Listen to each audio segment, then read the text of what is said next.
Hi, I'm Peter Sleskeen, Director of the Monterey Trilogue, a program hosted by the Middle Bay Institute of International Studies at Monterey. Since the middle of the 20th century, relations among the United States, Russia, and China have had an enormous impact on each country separately and on the world as a whole. The purpose of the Monterey Trilogue is to better understand this extraordinarily complex and consequential relationship by directly engaging with experts from all three countries. Today, our guest is Dao Wei, Professor of International Relations and Director of the Center for International Security and Strategy at Tsinghua University. Hello, Wei. Welcome to the podcast. Hello, Peter. Thank you for having me. It's really my great pleasure. Thank you so much for joining so late in the day in China. You got your PhD from the China Institutes of Contemporary International Relations, otherwise known as CICIR. Then you stayed there and worked for many years, ultimately becoming director of CICIR's Institute of American Studies. Can you tell us a little bit about CICIR? What is it? How does it fit into the Chinese think tank ecosystem? What part of the government is it most closely associated with? Yeah, CICIR is probably one of the biggest think tank focusing on international studies in China. We have about 200 researchers there and also another maybe 200 staffs. So it's quite a big think tank, and it's a think tank in the government and funded by government. I already left CICIR for 7 years, so maybe a lot of things changed. I don't know. But what I said is based on my time there. So we spent a lot of time writing policy papers to the senior leaders. And besides that part, we also write a lot of academic papers published on academic journals, or we also wrote a lot of comments on media. I think that's the reason today I can work in the university, because I really published a lot of academic papers on the journals. And CICIR also had a very extensive communication and dialogues with foreign counterparts, including many from the US and other countries. Of course, now we all know that China-US relations has been deteriorated a lot, and that international exchanges, I think, shrinked for many Chinese think tanks, particularly with the United States and the Western countries. But it's not only something happened in CICIR, I think it's happened in many Chinese research think tanks and research institutes. Right. So CICIR, part of its work is to produce public material, academic material, and part of it is internal for government. How does the government side work, roughly speaking? What's the division of labor among these different government-affiliated think tanks? I don't think they have a division of labor. They are kind of competitor. So in Chinese system, a lot of the institutes are doing something similar. All of them can write papers for the government, so it depends on the quality. And sometimes when you do international studies, it also depends on the timing. You need to submit your paper on the right timing. There could be, sometimes maybe CICIR is more influential, but sometimes maybe on some other topics, maybe CAS or other institutes, they did a better job. So as director of the Institute of American Studies, what about America was the focus of your studies? U.S. foreign policy, of course, domestic politics to some extent, the business environment. I think at that time, again, I don't know the condition there now, but at my time, I think we mainly focus on 5 things: the U.S. politics, the U.S. foreign policy, U.S. military and security policy, U.S. economy, and lastly, China-U.S. relations. So how has your job changed since you've transitioned to Tsinghua? Obviously now you teach, it's more of an academic position, but you're also director of an institute that does policy work for the government, and you have exchanges and relations with think tanks abroad. So just describe your new position to us briefly. Yeah, I think you already described my new job quite precisely. I have 2 hats at Tsinghua. One is a professor, so I teach in the Department of International Relations. So that's a lot of job. At the same time, I'm directing the Center for International Security and Strategy. That's a research institute in the university. Actually, it's a small research institute, but what we do is quite similar to what I did in CICIR, to be honest. The only thing is we don't do any classified research, but still we write a policy paper for the government agencies and senior leaders. I also have much bigger freedom to choose the topic because we are not in the government, so nobody give us contract or give us guidance. So I just write what I want to write. And if I'm fortunate, I can get it on a senior leader's desktop, then they may read some of our papers. And we also got some feedbacks from our leaders and also other government agencies like foreign ministry and other ministries in China's system. Can you give us an example or two of reports that you have written in this position at Tsinghua that have been well received in government, where you got good feedback, where maybe it even affected policy to some extent? In Chinese system, it's very hard to know what kind of policy impact you have. So one of the criteria we believe that it has some impact is the feedback thing. I mean, if you get some feedback from a government agency or some senior leader, usually we think at least this is something they read carefully. And if they give you a positive feedback, probably that means they feel what you said is interesting and useful. And sometimes they may, based on those feedbacks, they may also invite you for further discussion. But you still don't know what policy is made with your help or shaped by your advice. You can imagine that this year we need to write a lot of things about the US election. And of course, the impact on US domestic politics and also on US-China relations. So we did wrote something on that and got a lot of feedbacks from the senior leaders and also the foreign ministry. And in past few years, we also wrote a lot of things on the war in Ukraine. That's something I think the Chinese leader and our foreign ministry has paid a lot of attention to. Again, we also got some feedbacks on those topics. But I don't know which policy is shaped by us or which policy is not. But can you tell us what you proposed or how you presented the war in Ukraine or the US elections, the stakes in each case for China as far as you saw them? For instance, on the war in Ukraine, of course, we need to analyze the impact on China and on the international order. So these are not advices, these are just analysis. What are the impact? Is that good for China or bad for China? And what changes is happening in terms of the international order? And of course, we also suggested that China should play a bigger role in the, maybe not mediation, but try to bring peace to the two countries to end this war in Ukraine. And we also suggested that China can play some role in humanitarian aids, in food security, and the nuclear safety. I think those are issues that we believe maybe we cannot end the war overnight, but at least we can do some concrete thing to mitigate the suffering of the people and reduce the impact of the war. On this election in the US, we will analyze the different scenarios because we don't know who will win the election. But of course, we will tell the decision makers about the scenarios and what could happen if someone win this election. And then what should we do? Like President Trump said, he will add 60% of tariff on Chinese products. So if that happens, what should we do? And what will happen if Kamala Harris win the election? I think these are the research that we are doing here. So you were just in DC for a short visit not too long ago. What did you learn when you were in DC? And did you have a chance to talk to people close to both potential administrations? To your second question, I did not have a chance to talk to people work directly with both candidates. I think they are very busy. And also, I think that could be quite sensitive. So I need to constrain my curiosity. Of course, it will be good to talk to them, but China-US relations is not in a good shape.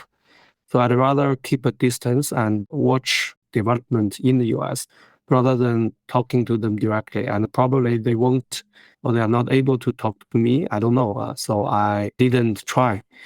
And in terms of the US domestic politics against the backdrop of the election, I don't think there are dramatic changes comparing with, for example, last year. I think the US is very divided and people have very strong view about the two candidates. So it depends on to whom I talk. In DC, it seems to me that most of my interlocutors are in favor of Democratic Party, but that's not the news. I think DC is a place of the establishment and also a liberal city. But when I had chance to talk to people from other regions, from the South, I think that's totally different situation. So this country is very divided, and the policy of the two candidates, I think, are very different. Not only in the domestic policy, I think even their China policy, a lot of people say, no matter who win the election, their policy to China will be very similar. They mean the strategic competition policy. I agree that framework will be there, but my feeling is actually, though in that strategic competition framework, their policy will be very different. So they have different focus and also could have different consequences. What is an example of some of the key differences, other than, of course, the Trump tariff, which seems like a big difference? I think the tariff per se could be very big because it's not a 10% tariff, it's 60%. So that will be huge. Of course, maybe President Trump may change his idea. Maybe he will impose I don't know, 30% or maybe 100%, who knows. But anyway, it's a big increase of the tariff that could have a strong impact on China-US economic ties. Some people also are talking about the restriction over investment, inbound and outbound investment. So the economic ties could be weakened. I think if President Trump win the election, probably the current mechanism of dialogue between the two governments will be suspended, I guess, because it's a new party, new president. So we have about, I don't know how many, but maybe 25, 26 dialogues between the two governments. I think it's played a role to stabilize the bilateral relations. But when you have a new administration, I mean, if it's Kamala Harris, I think probably we will have a very strong continuity. But if it's President Trump, a new president, a new administration, maybe they will suspend those dialogue. I don't know for how long, but probably next year or the first 6 months of the administration, we won't have any dialogue between the two countries. And then you will have more difficult situation on economic side. I think that will bring a lot of challenges to China-US relations. So it's very different. You said that DC was an establishment city, a democratic city. To what extent would that be a force for continuity, even if Trump were to win? Or do you think that this time around, he will bring in a fully new team and change the status quo dramatically? Of course, he will always face the restraint from the establishment. But based on the US media coverage, I think President Trump is determined to bring more loyalists to his second term team. In the first term, probably those establishment, the Republicans have some different idea. So was kind of restrained to his first term. So if he can have second term, I think he will definitely bring in more of his loyalists. I think they will implement their agenda in maybe a deeper level than the first term. And some people are talking about changing those professional appointees in the government or replace some civil servants in the federal government. If that happened, I think there will be some chaos there. I mean, if you try to replace some people, in Chinese, we say "arrow born." When you have arrow born, you have the job safety, right? Job security, but suddenly you lose that. I think that will be problematic. Is chaos in the US good or bad for China? Yeah, it's hard to say. I think if you believe China and the US enemy or rival and have a zero-sum competition, chaos in the US could be good for China.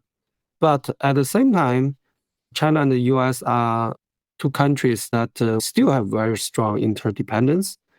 So chaotic US could have some impact on the world and maybe also on China. A chaotic U.S. could mean a more chaotic world. So is that good for China or bad for China? So what will happen in the U.S.? You have a very peaceful transition of power, or you have a more chaotic one. Both scenarios will have its bright side and dark side. It depends on how you view the situation. I am the one who don't view the U.S.-China relations as a zero-sum game. So I don't think if the U.S. suffers, then China benefits. I don't buy that theory. So I hope that the U.S. can have a stable, peaceful election, transitional period, and the peaceful first year of next administration. Well, thank you for your well wishes. To go from the particular to the more general, what are the principal sources of US China competition? Is it just the fact that there are now two big economies battling it out in the world? Is it strategic military competition in the Asia Pacific? Is it ideology? Is it a function of domestic politics in one or both places? Something else, all of the above? Yeah, look, we do have a lot of competitive elements in these bilateral relations, which is inevitable, I will say, or cannot be solved easily. For instance, the two economies have some competition. For example, if China sell more EVs to the US automobile industry may suffer. So that's a competition. Who can bring better EVs? Is that a BYD or Tesla? It's a competition. And we have competition on technology. For instance, artificial intelligence.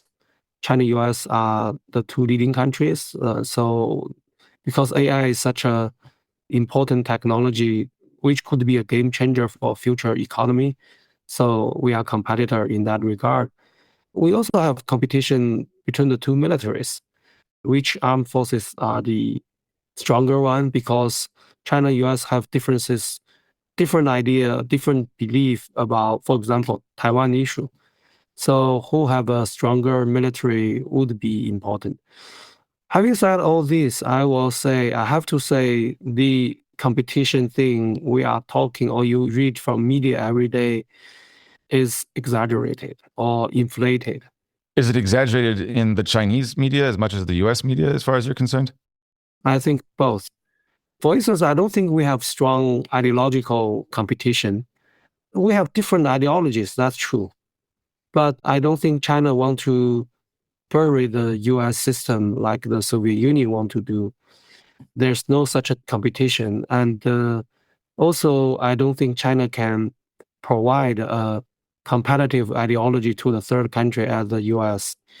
I don't think we have the competition over the global or international order. This is a view very popular in the US, believing China is building an alternative international order to displace the US.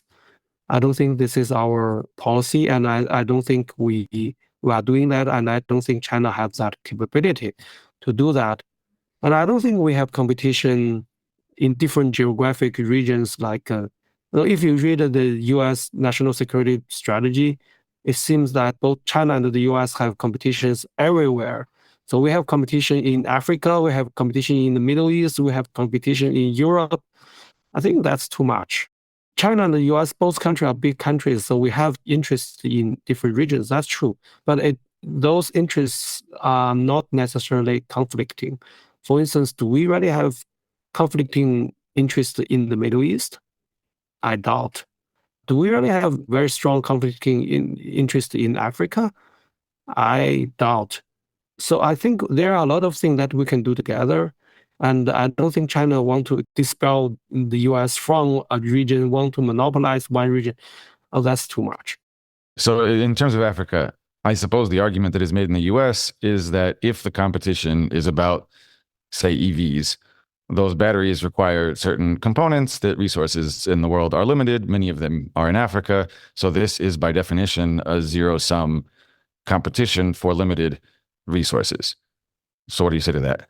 That's economic competition. It's from the battery, from the resources to a EV to a car. No matter it's on the US market or it's from some mineral in Africa. But when I say China-US competition in Africa or in the Middle East, it's a geopolitical thing. Like some people believe that China want to dominate a region, and China want to, through the Belt and Road Initiative, China want to become the hegemon in some region. I think that has gone too far. That's not our plan, and I don't think the U.S. want to dominate those regions. So actually, yeah, we have some concrete, specific differences, but I mean, there are also a lot of things we can cooperate. But today, because we have this big strategic competition framework, that makes many people in both countries believe we are having a comprehensive competition. We are competing on everything. I don't agree with that concept. At least in China, many people believe that when the US talking about strategic competition, that means the US will try to press China down, try to strangle China's possibility to become a high income country, or try to have a competition like the US and the Soviet Union. So that competition, if that was a competition, one side of the competition died, right? The Soviet Union collapsed. So are we having that kind of competition? I mean, no matter US or China, are we expecting the other side to collapse? Well, and collapses aren't always final. The communist bloc did disappear, but Russia remains the largest country in the world, and US-Russian relations are not at their best. So you were in Moscow, from what I understand, in July. What did you see there? How did that color your impression of Russia's capabilities, the war in Ukraine? Did you notice a growing interest in China from people who are not China experts? What sort of questions did people ask you? Yeah, it's true that I visited Russia and gave a lecture to the summer school of a university to the students from China, Russia, and other countries, some European countries and Asian countries. I also talked to some Russian colleagues. Observing a country is very, very important. But sometimes observing a country on site could also be superficial. I'm not sure if my observation in Russia is deep enough, but what I saw was, or what I heard was, the life in Moscow and St. Petersburg are quite normal, I will say. The only thing I felt different from my previous visit was you can hardly use GPS in Moscow because of the drone attack of Ukraine. I think Russian people I talked to has become more patriotic because of the war. I don't know if they agree with the war or they disagree, but if your fellow citizen died, if you are in a war, so maybe you will become more patriotic. I think that's something quite natural. The economy I saw was pretty good, I will say, at least normal. But of course, some people told me that if you go to some other places, to the rural area or to some places you far away from the big city, the economy or the daily life not so good. So what I saw was a normal life of the Russian people there in the big city. I think the intellectuals there I talked to also, I think their view are also changing to comparing with several years ago. I think those pro-Western views are diminished, including those intellectuals who got their education in the United States and in Europe. I think their view has already changed. The younger generation is emerging and they are quite patriotic, and the older generation are fading away because of the war and also because of their age. So your previous visit to Moscow or to Russia had been before the beginning of the war in Ukraine. Yeah, before the war, I went there several times. After the war, I went there twice. So in your visits since 2022, have you sensed more of an interest in China, in yourself? Were there more people trying to talk to you, get meetings with you? Did you sense that Russians, or at least the Russian expert community, was better informed about China than they had been previously? I think so. I think I'm not someone who research on Russia, but I go to Russia this year and last year. So that already shows that there are more, at least academic exchanges between the two countries. There is also a demand from Russian side for Chinese experts, Chinese intellectuals to work with them. Just as the trade of the two countries increased after the war, I think the people-to-people tie is also increasing. I think, for example, to get a tourist visa to Russia is now it's easier in China. So I guess more people will go there for tourism.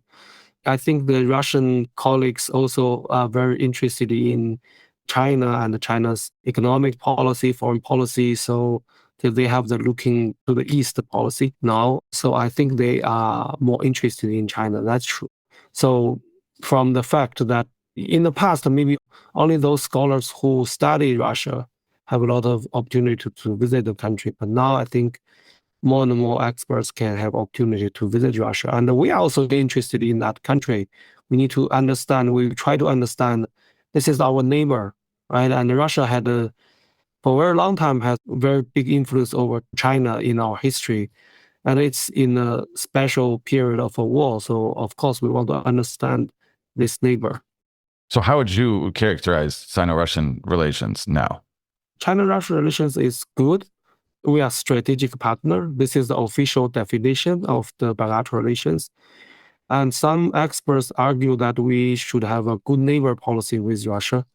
So I think at the lower level, we are good neighbor. That's quite important because we have very long border. We have very complex history. I think that will be good if we have a peaceful border and with the prosperous neighbor. That's good.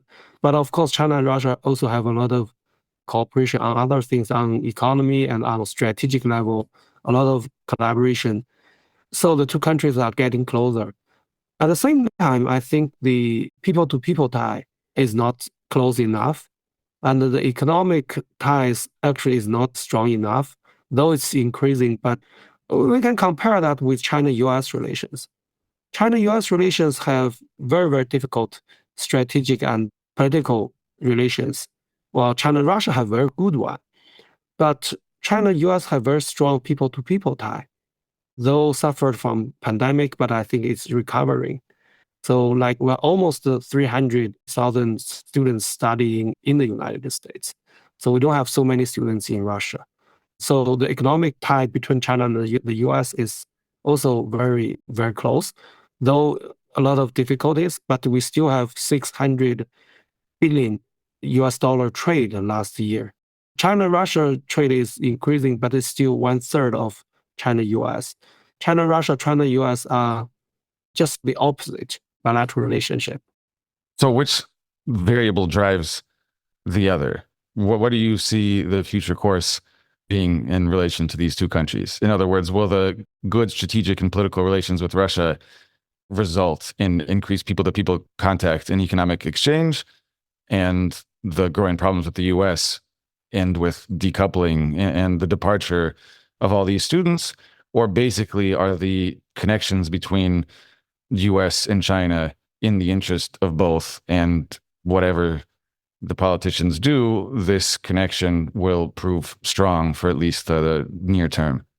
On the US-China side, I don't think we can take it for granted that these economic ties or people-to-people ties will naturally continue. I think there is a strong need in both countries to maintain economic ties or even strengthen economic ties and people-to-people, because this is two big economies and also two big countries. Particularly for many Chinese, they do want to go to the US, visit the US, study in the US, do business in the US. I think the need is there, but let's imagine if we have some high tariff next year, the economic tie will be influenced seriously. And if the US side restrict the visa policy, then the educational exchanges will be influenced dramatically. I think it's not easy to fully decouple for China and the US, but I think it's true that we have that possibility. On China-Russia side, I will say, yeah, I don't think the strategic or political relations will naturally increase the people-to-people and the economic ties because there are natural limits there. I mean, for instance, the Chinese students who want to study Russian much lower than those who can speak English and who want to speak English. So that will limit the enthusiasm of Chinese students to study in Russia. On the economic side, Russia is a much smaller economy comparing with China and the US. We still have some potential, but I will say the potential is not very big. The good strategic and political relationship will not necessarily translate into P2P ties and also economic ties. To what extent do you think COVID is responsible for the deterioration in US-China relations? I mean, that cut off people-to-people contact almost entirely. It also showed problems with the supply chain, not even for ideological reasons, but for purely pragmatic reasons. People were suddenly concerned about the way trade was organized internationally. So do you think that we were on track for deterioration in relations before COVID and we were going to end up where we are? Or do you think that that was really a moment of rupture? I think COVID, of course, played a role in the deterioration of China-US relations, but the bilateral relations started to deteriorate before the pandemic. I think at least from 2018, that was the year of the trade war between the two countries. But I can even trace back to, let's say, 2014, 2015. In the second term of Obama administration, I think the bilateral relations already had a lot of problems at that time. But of course, after 2018, we have so-called trade war, we have so-called technological war. I think the two countries, I don't have the statistic, but I guess the people-to-people tie at that time already decreased. But of course, pandemic further pushed this deterioration of the bilateral relations. And I think the most important thing is before the pandemic, everybody basically think the US-China interdependence is something we need. It's something to the interest of the two countries. But after 3 years of a pandemic, people realize, particularly people in the US and in the West, realize we can live without China. We don't have any interaction with China during those 3 years.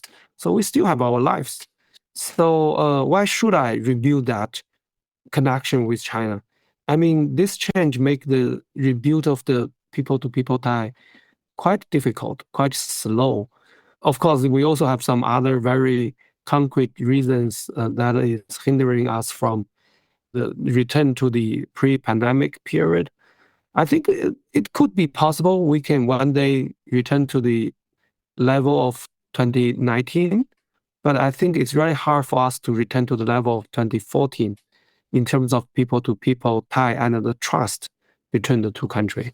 Do you think that there's a golden mean that perhaps before these two very large, very different countries were almost too intimately intertwined, that during COVID, the rupture was also too total, and that perhaps some amount of strategic decoupling will produce a more harmonious relationship? Or are you more in favor of the greater the ties, the better?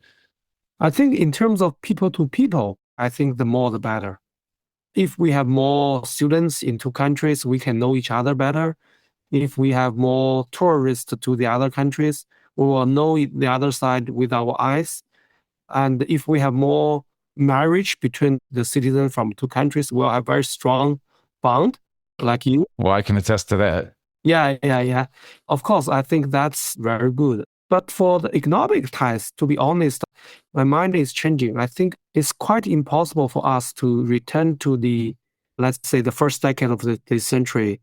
At that time, the two countries were called Chimerica. The two countries intertwined so closely.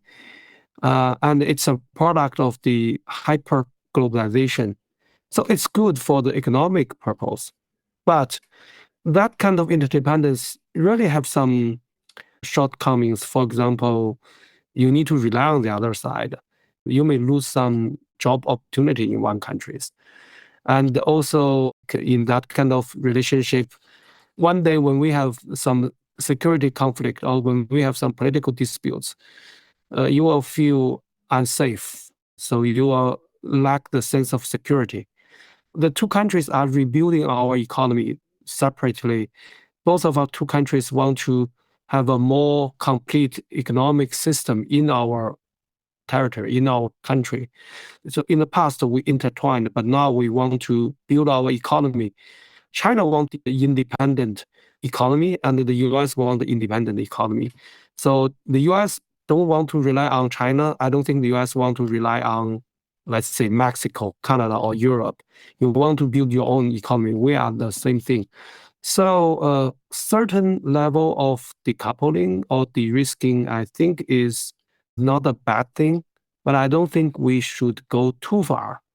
If we move to a complete decoupling, that will be a disaster for everyone. We hope we can have a limited decoupling, so make both of us, two sides, feel safe or comfortable. I think that's something. Yeah, I have to admit that I'm changing my idea. So 2 years ago, 3 years ago, I opposed any kind of decoupling, but now I'm becoming more and more acceptable to the decoupling.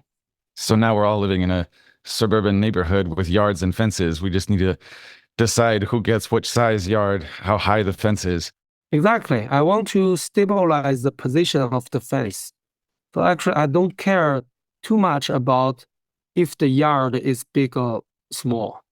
I think a relatively stable position of fence will create the sense of predictability and the sense of security. Then we can still cooperate, collaborate outside of the yard, right? But if you keep on moving the fence every day, every month, every year, everybody will feel nervous. You don't know where is the boundary. So you will do nothing with such a strong sense of unpredictability.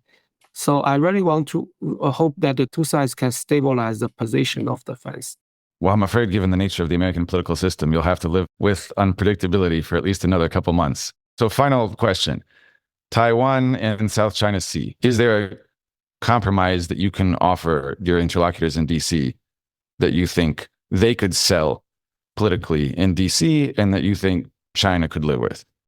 I don't think there is an advice that I can give to my American colleagues and they can sell it in DC. Well, I don't mean that you would plant a fifth column. I just mean, is there room for compromise? Yeah, okay. That's much easier because the atmosphere in DC is so toxic towards China. So if you say anything publicly, say, let's have a accommodation on Taiwan or South China Sea, I think it will be killed immediately. Well, presumably in Beijing also, there are many things you can't say publicly about Taiwan or South China Sea. I agree. But I do think it's possible for us to get some compromise.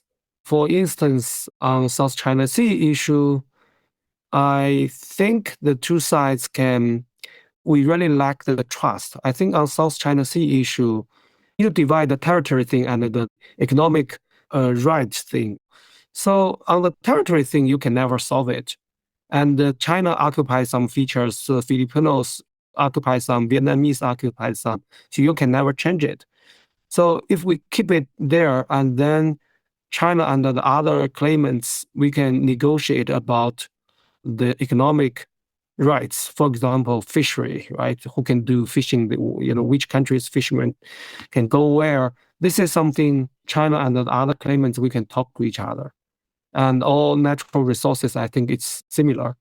So the US, I think it will be great that if the US can encourage China and other claimants to solve the part that we can solve and to freeze the part that we cannot solve. I think it's good for both China, US, and other claimants, but I don't know if the American side can do that or not. I think my American interlocutors more or less view the situation from the US and its allies. When the US could not lose its credibility facing China's pressures, so I think it's difficult. On Taiwan, I think we are facing a situation. I don't know if my American colleagues agree with me or not, but sometimes when I mentioned this, I think maybe they are very polite to me. They didn't rebuff what I said, but I think the near-term threat, near-term danger, or midterm danger is I think the Taiwan Authority now they have a new leader, a pro-independent leader. I think he is doing something quite dangerous, not only for us, for Beijing. It's also, I think he's doing something inconsistent with the US One China policy.